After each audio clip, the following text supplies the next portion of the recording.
Hello and welcome. I recently saw the remastered 3D release of Coraline in theaters.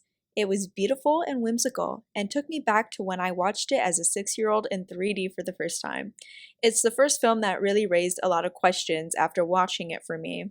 It's such a developmental movie for children, and I wish I could watch it again for the first time. This movie has been out for a while, and there's a lot of discussion around it even after all these years.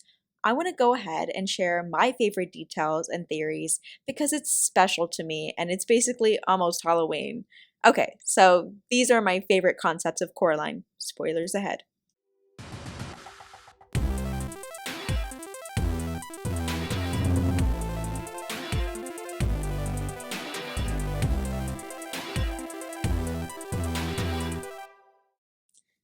In the opening scene, where we see the Beldam creating the doll for Coraline, she's in her sewing room. The wallpaper that's in this room is of a bird literally slicing the throat of a baby bird. This is kind of crazy for a kid's film, but it's just the beginning of the many horrors behind Coraline. There's also a white flower that looks just like a white, please bear with me when I say this, a white chrysanthemum. I know I'm not saying that right. I can't say that. But you know which flower I'm talking about. Which this flower can be associated with death. And so when she's also creating this doll, she's reusing the same doll that was her last victim's.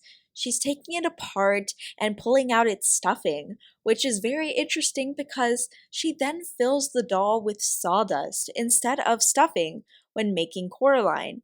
And this can represent how Coraline still has her soul.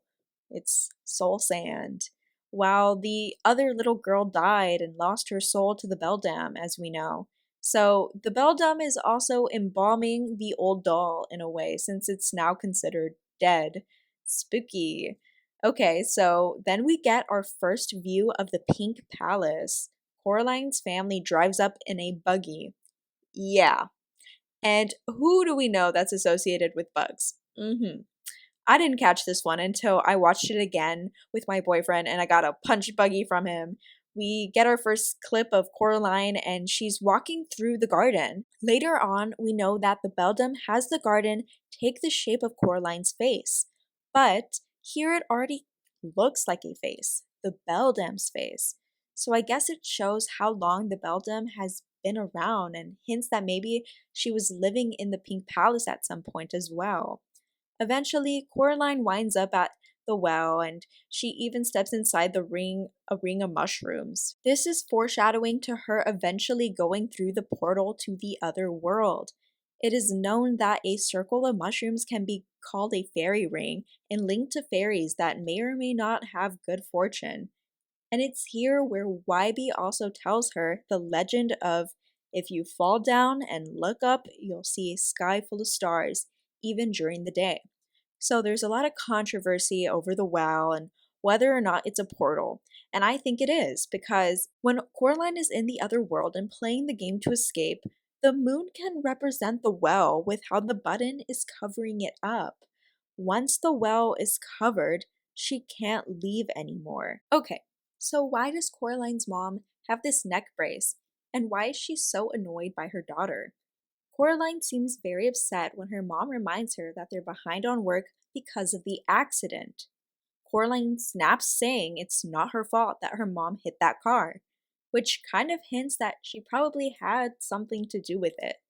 It's very ambiguous and they don't get into it much, but I feel like that's what conversations are like when you're a kid.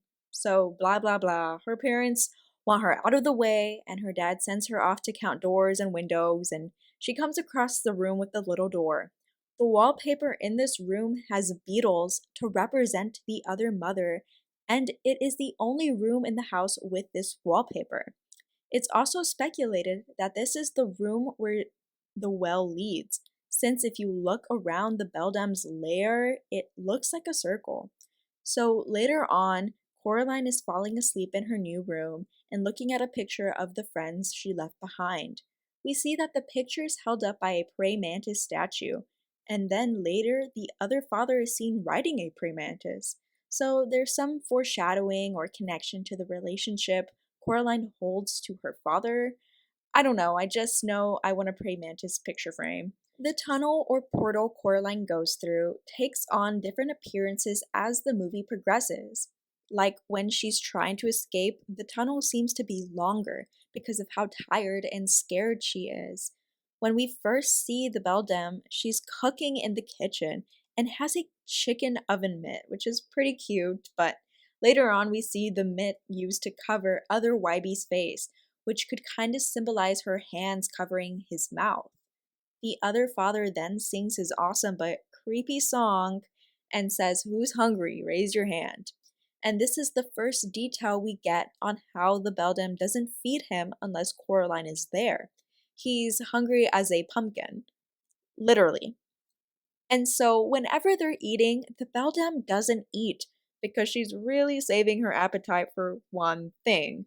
Ugh, and the cake. Such a gorgeous, yummy cake.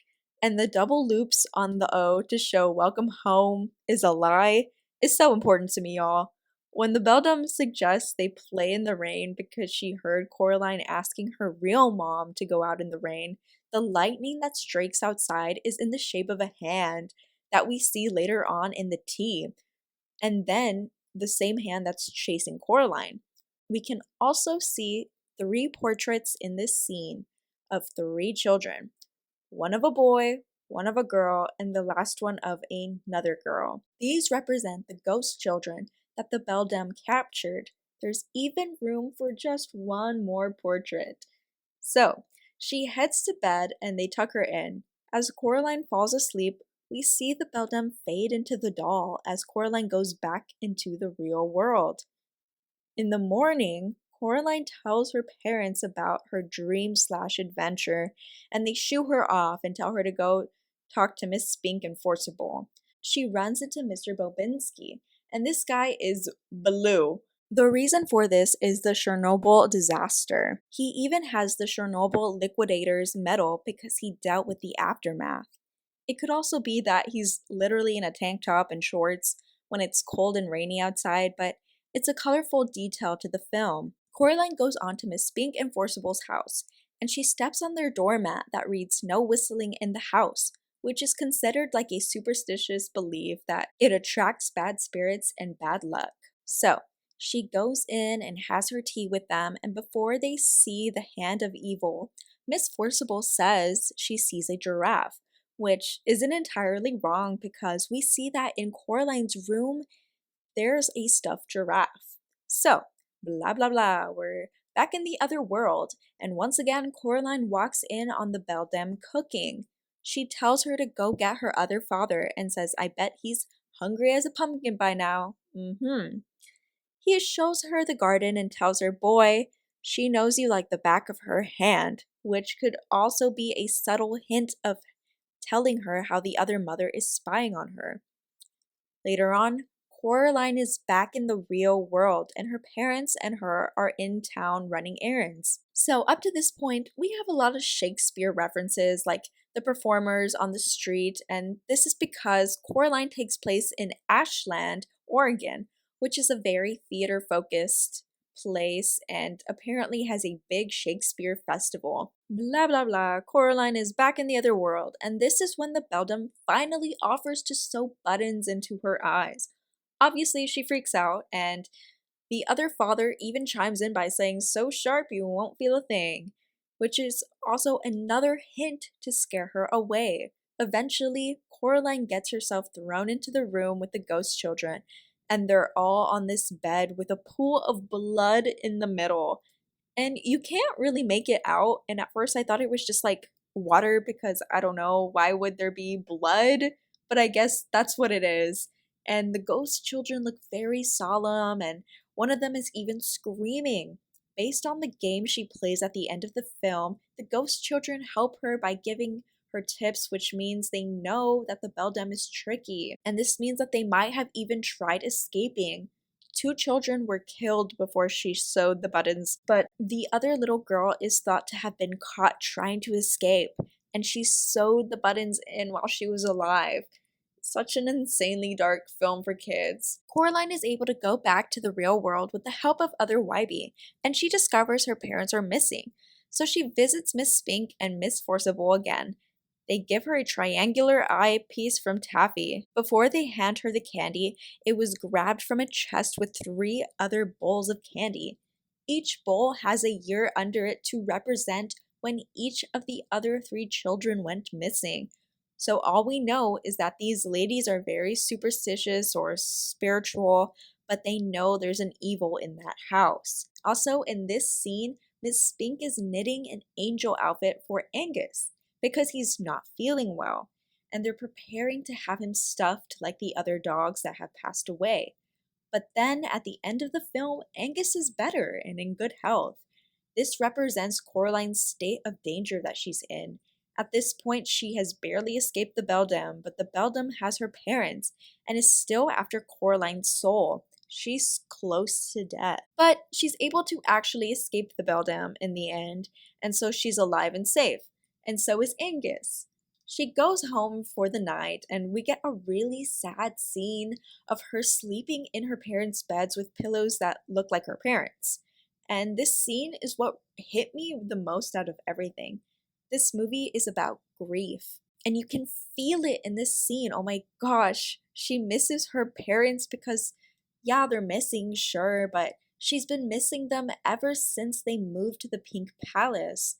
They've obviously been going through some kind of rough patch because of the car accident or whatever, but we even see in the old picture in their room, they were happy and a loving family at one point. Coraline is even sleeping in their bed like a little kid, probably because she used to do this whenever she was sad. And it's just really upsetting. Even as a little kid watching this, I remember feeling so strange about this scene, and maybe that's why the movie is so strange and scary. Great feelings throughout this film.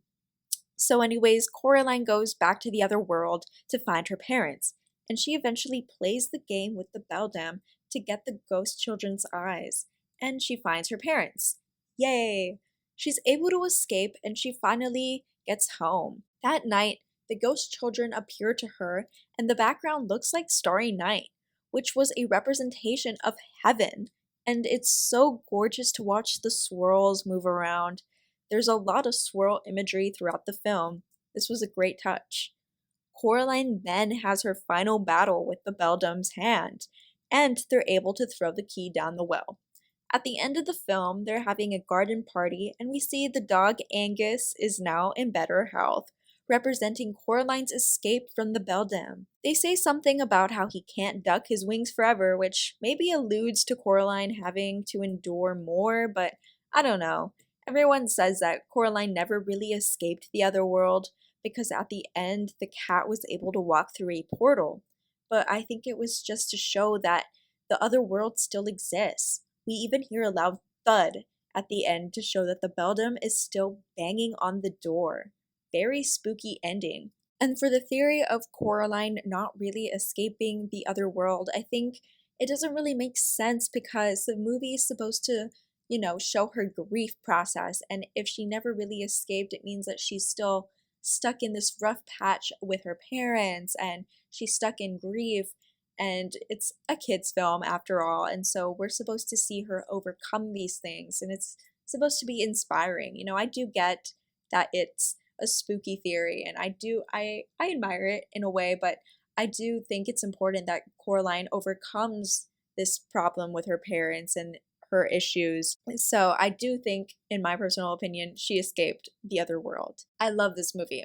When I was a kid, I had a handful of DVDs, and I would choose a movie and just let it play every time I turned my TV on for like the next month.